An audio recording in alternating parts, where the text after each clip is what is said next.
Bismillahirrahmanirrahim. Assalamualaikum warahmatullahi wabarakatuh. Perkenalkan, nama saya Raihatul Jannah. Saya dari program studi pendidikan bahasa Arab semester 1. Di sini saya akan menjelaskan tentang sejarah dan perkembangan bahasa Indonesia. Nah, bahasa Indonesia adalah bahasa resmi Republik Indonesia dan bahasa Persatuan Bangsa Indonesia. Bahasa Indonesia diresmikan penggunaannya setelah proklamasi kemerdekaan Indonesia, tepatnya sehari sesudahnya, yaitu bersamaan dengan berlakunya konstitusi di Timur Leste. Nah, bahasa Indonesia berstatus sebagai bahasa kerja. Dari sudut pandang linguistik, bahasa Indonesia adalah salah satu dari banyak ragam bahasa Melayu. Dasar yang dipakai adalah bahasa Melayu Riau, yaitu wilayah Kepulauan Riau yang sekarang, dari abad ke-9.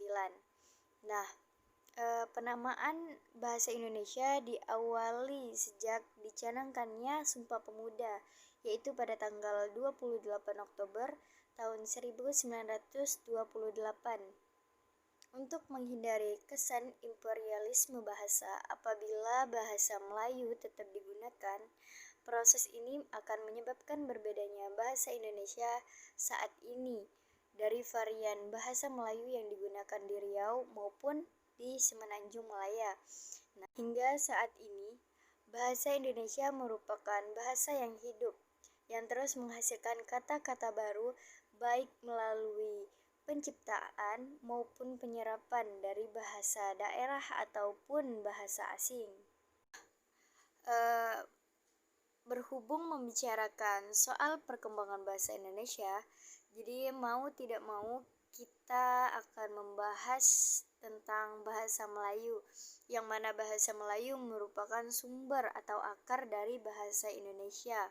Nah, bahasa Indonesia itu berkembang dari bahasa Melayu yang sejak dulu sudah dipakai sebagai bahasa perantara, bukan hanya di Kepulauan Nusantara, melainkan juga hampir di seluruh Asia Tenggara.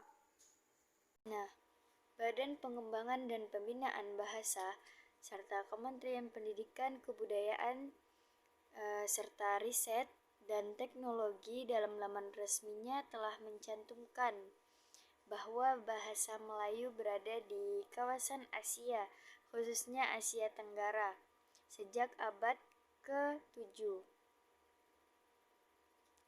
Kemudian pernyataan ini tentu didukung oleh beberapa prasasti seperti Prasasti Talang Tua di Palembang dan Prasasti Karangbrahi di Jambi. Nah, keberadaan prasasti-prasasti ini telah ada sejak abad ke-680-an. Mungkin hanya ini yang dapat saya sampaikan. Kurang lebihnya mohon dimaafkan. Wabillahi taufiq wal hidayah. Wassalamualaikum warahmatullahi wabarakatuh.